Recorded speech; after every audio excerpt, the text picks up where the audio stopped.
And yes, we are live. Guys, what is going on out there today? Let me know. Let Jeff and no, Jeff and me. Let Jeff, well, whatever. Let the both of us know down below in the comments or the chat area. I'm still too old to really bang with the chat. Just know that's what it is. The chat thing. Yes, the chat thing. Yeah. But what's going on today? Where are you today? What's on your mind? Would love to know. And yeah, we been graced with the goodness of another episode here with Jeff Jacklich up in Napa, California. Yeah. Jeffrey, what's up? What's on your agenda today there, son? Well, I thought maybe I should do this again with you to make sure my brain's turned on for the day. Okay, good. And then it's a good stimulus, to start thinking, start the day.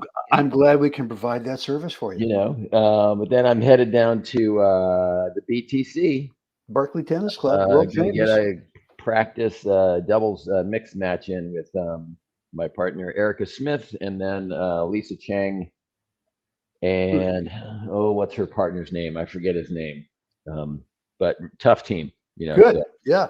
Oh, well, I mean, the same team that you guys played where we videotaped that thing. Yeah, exactly. Yeah. So tough. Today I'm just, because of the weather, and I was sick right after Christmas, and I haven't had a chance to play much and actually coach that much, just because it's been a kind of a choppy last 2-3 weeks. So today I'm just going to be focused on getting, serve +1, return +1, and then just kind of see how it goes. I'm not going to try to overcover the court. I just want to see the first two shots at the front end are journeyman quality.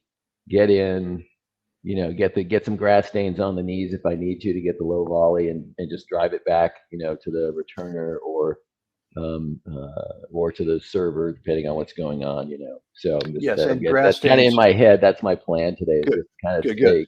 Well, grass stains being a term of endearment in terms of you. Yeah.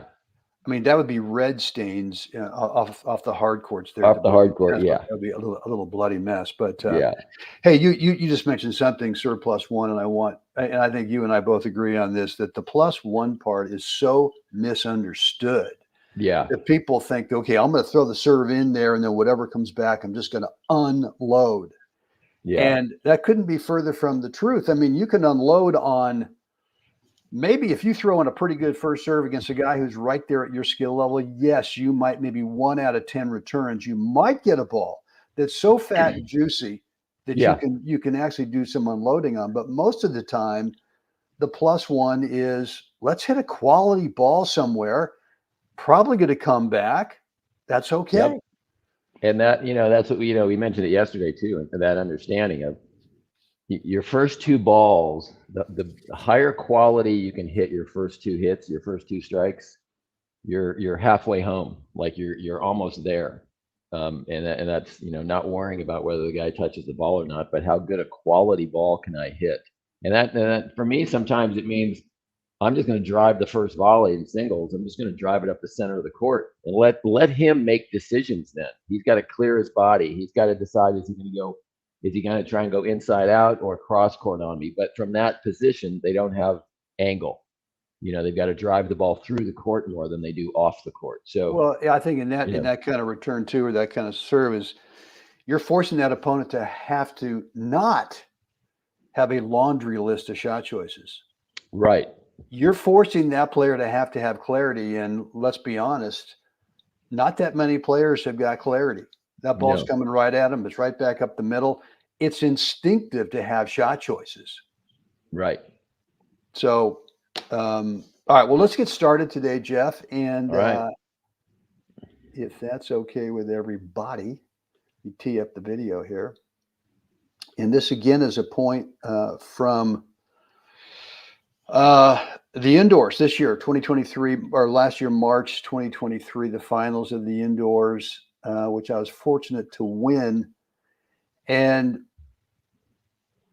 we're going to look at something, Jeff, that I think really dovetails into everything that we're talking about. So right here, my thought here is that I want to roll this ball and buy some time, because I know I'm obviously out of the court, right? Right. Or out of the middle. And I want to get this ball up. And like we talked about yesterday, Worst case neutral. Worst case neutral in Right. that I buy myself some time. I know he's going to touch it. And then the unintended opportunity, which you have to be aware of, is always a possibility, is, oh, I actually played this short and angled, and I love it. I love it, right? And so from here Yeah. now it's let's take advantage in terms of, okay, I mean, so I would say that if I actually played the shot that I intended, which was kind of a high roller up over there to, my left, his forehand, I probably would have from right here just gone, all right, and then just sidestepped, shuffled back over to this area of the Yeah. court right here. Maintained a more baseline That's position. right. Yeah. Yeah. But you can feel it. I mean, look, Yeah. you know as well as I do, you're coming in here, your intention is one thing, but the feeling off the racket is, oh boy. Yeah. Okay, well then let's take advantage of that unintended opportunity. And Yeah. now what can we do to take the time away? And when the sooner you take time away, the bigger target you have to just shove Right. this thing into. Yeah. And it It's nice. doesn't take much. And look, this is a clean winner that lands there. This is Yeah. not this is not dealing or flirting with the sideline at all. No. That was a little cut poke. Just a little cut poke. I mean, I think, if you're from Texas, you know what that means. I mean, that's kind of a, what is that, a quarter horse cut? I don't know. Yeah. Yeah. Or Uh, we could call it the Lee Trevino, the Texas wedge. okay. All Where right. I think technique wise, though, is that all you're trying to do is play the racket behind where contact's going to be. You don't need Yeah. a boatload of spin on this. And No. in fact, I just think, again, I played a little under it just because I was a hair chicken to make this totally flat or Yeah, even top it. But so that what? little cut though gives you the control. Yeah, And again, just like yesterday, you split the ad court in half. right. Yesterday it was a deuce court, right? So, I love the fact that you played a big margin and you didn't care whether he was going to run it down or not. No, I mean, the no, guy's going to have to hit a running backhand from the baseline. I'll take those odds all day long. exactly. You know, Here's my return to serve position on the first serve. yeah, Okay, and so he misses the first serve, and this is something I always try to measure. Like if the guy serves into the net, am I almost there with the full shoulder prep and the racket prep? And yeah, I like to kind of check it. And if it's not, then I sort of put my shoulders into, well, what is the right position I want? hmm And then so if that's my first serve return position, now we go into this, which is closer, which and literally a big step forward, which is I'm kind of looking, Jeff, at second serves, especially in my age group, as potential opportunities to take time away. Oh, I think it's huge. I think so many players leave money on the table off on the second serve where it almost look like when I'm playing and I'm watching sometimes it's almost like they're not paying attention to the moment. Like they're so caught up. I'm not sure what they're caught up in like it like there you can see you have a mindset, your position, the way you stepped up into the court. It's like you're looking to make something happen. You're not looking to hit a winner here, but you're looking to initiate something and make the guy pay for hitting a second serve. And I think so many. Could you play a drop shot return to serve off this, Jeff? Yeah, I think you could. I think If your name's Brent Abel, I think you could. And I think you will. Yeah, I think you will. So Yeah. I think there's so many opportunities off the second serve that get lost because it's just bunted back into the court kind of to get the point started. And that Yeah.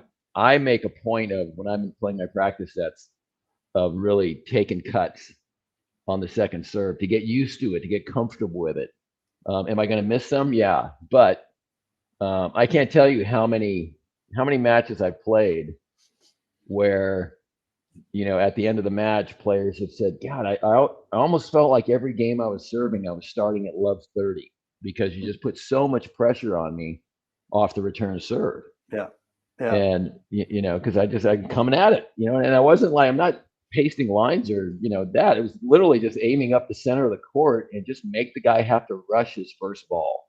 Yeah. And that's, that's just basic, return plus one, basics 101, pattern 101. And so I love the fact that on this, you just stepped up and just even the bunt that you hit, gave you the forehand. He came up, I'm not sure, I'm guessing that he probably came up a little late on his ball, even though it doesn't seem like you hit it that hard, but you took a little time. And so which one are you talking about? You're talking about this one right here? The ball before that, after you hit the return and he gives you that forehand. Yeah.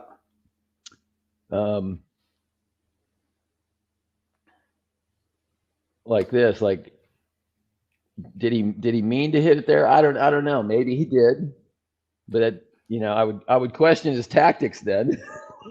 Yeah, I mean, playing this back into your forehand based on the fact that you brought him over into that half of the court. If he's going to give you a forehand now, he's giving up court position. Totally. Totally. I mean, you can see where I'm hedging. I'm assuming that he's going to play it back cross court. Right. Either because that's his tendency, or sometimes mistakenly we think a guy's going to do what we would do in that situation. Right. And we can get a little messed up with that. But yeah. So looks like it was intentional, actually. I think so. Yeah.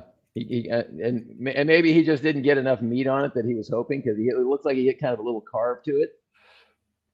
But still, I think he's in pretty good shape here. I mean, I think he goes up the line, and now he's working his way over there. Yeah. So I don't think. I mean, he's actually in pretty good shape right here. Yeah, he is. I agree. But no one in the building thought that this would come out of a big high roller to buy time. Yeah.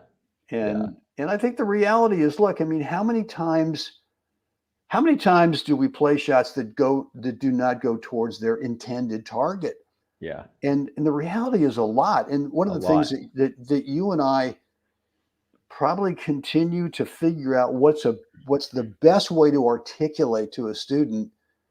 Don't wait around to see what happens. I mean, look, right. Being able to take advantage of these unintended opportunities is somewhat of a calculated guess. Okay, I played the shot. Now, can I cover 100% of the court? Absolutely not. No. Can this guy slide under this thing and scorch one up the line? Of course. Good. Can he hit a let cord winner? Of course. So it becomes a calculated guess as to what's going to come back. I don't care whether it's a forehand or backhand. All I'm thinking about is, what can I do to get on it, not let him recover, and then because of that, the sooner I get on it, the target's massive. I don't have to fine tune. Don't have to thread the needle. No. I like. I think there's like you're talking about the unintended consequences. Is I think a lot of players too are really not tuned into what they've done. They hit a ball. Yeah. And they're not aware of how much pain they've inflicted or not inflicted. And they're kind of just in their mode of their plan. And there's no there's no reality check. Like there, you hit that ball and you're reacting to your ball, not him. And so you're seeing, and then in conjunction with that, as you see your balls landing there, and then you see him, okay, he's going to be struggling.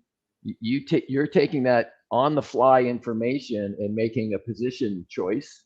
You take an active role in deciding where you're going to go stand next, and then that opens up the courts for you. And I think a lot of times I'm always a little bit baffled sometimes, in coaching, and I'm kind of, did you not notice that you took the guy well into the alley off the backhand side, and his racket was up, and was painfully obvious for everybody in the stadium to see he was going to hit a floater slice.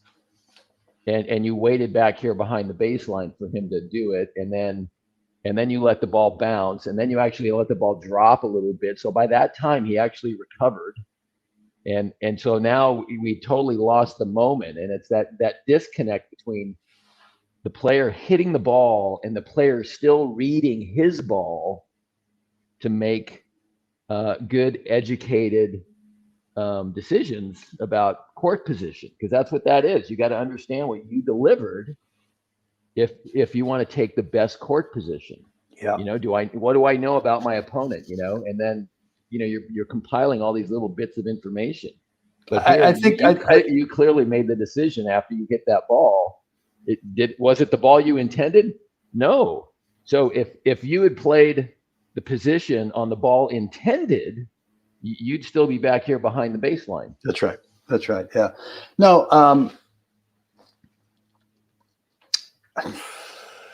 I still struggle with how to impress upon someone that, look, you can't cover 100% of the court. Right. You just can't do it. So if, let's say, we can cover 80% of the court on any given situation, okay, that's fine. It's kind of like when you play an approach and the guy can actually get over there and set up to play a passing shot. You can't cover the line. You can't cover up the line, like literally the line, or maybe 8 inches inside the line. So are you willing to give that up? And I think too many players hang back because they go, well, maybe I can cover more than just 80% on this. And when you do that, you just let the guy back in the point. Yeah. And there's so much residual effect that when you do take time away, and even if you don't win that point every time, there's a residual in that opponent's mind going, hey, I can't let this guy have any more of these opportunities, intentional or unintentional. And so I got to hit a better ball. Well, now all of a sudden they try to hit a better ball, and oops, unforced error. Oops, that one went out. So it's the best ball I've ever seen hit that landed a half an inch wide. That's right. Sorry. So, all right, good. Well, let me get to, I'm going to let you go, Jeff. Thanks for your time today, man. You're welcome. As always. And look, one of the things that we're talking about all the time is getting clarity in shot choice.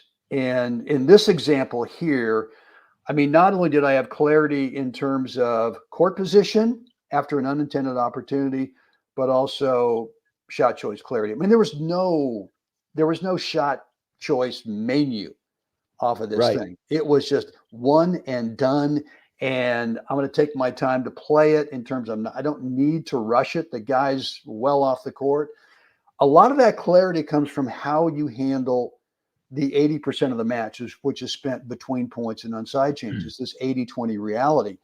And if you manage that time really well, not only do you create shot choice clarity, how do you want to start the next point, whether you're serving or returning, but there's a residual effect that once you get into the point, there's some real residual benefits as well, shot choice clarity. So look, what I've got for you is I've got my what I do between points. It's taken me a while to get here. I've hybridized it over the decades. Originally got it from the great Jim Lohr back in the, I guess that was the late 80s. Yeah. But he was the guy that turned me on to a between points routine, and he had a 4 parts, and I've kind of hybridized mine into my own. And I encourage players to start with mine and figure out how do you make this thing your own. I've got a free course for you. It's about a 20-minute video that details each one of those 4 parts that will help you with shot choice clarity.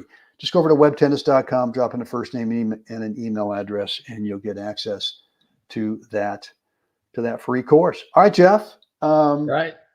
Thanks, man. Listen, have a great day. Thank you. Another day here in the desert. Is it windy today, or you got? No. It actually cleared up mid-afternoon yesterday, and nice. and we're back in the 70s starting day after tomorrow on Sunday for the foreseeable 10 days anyway. I mean, that's as far as the forecast goes out on my app. I'm actually tinkering with because I'm looking at the 10-day forecast up here, Yeah. and it looks rough after this. Like next by the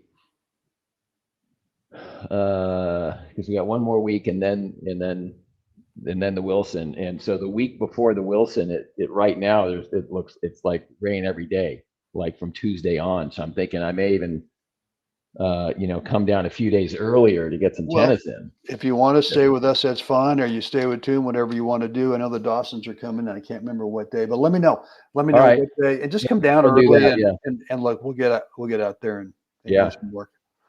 Cool. All right, guys, and look, if you want to get some court time with Jeff up in Northern California when it's not wet, rainy, you can shoot him an email, jeff@jacklich365.com. And any questions, just let me know down below in the comments area, or remarks. You can also shoot me an email as well, brent@webtennis.com. Guys, get out there, help someone else have a great day. Thanks, Jeff. We'll see everyone again tomorrow. Right on.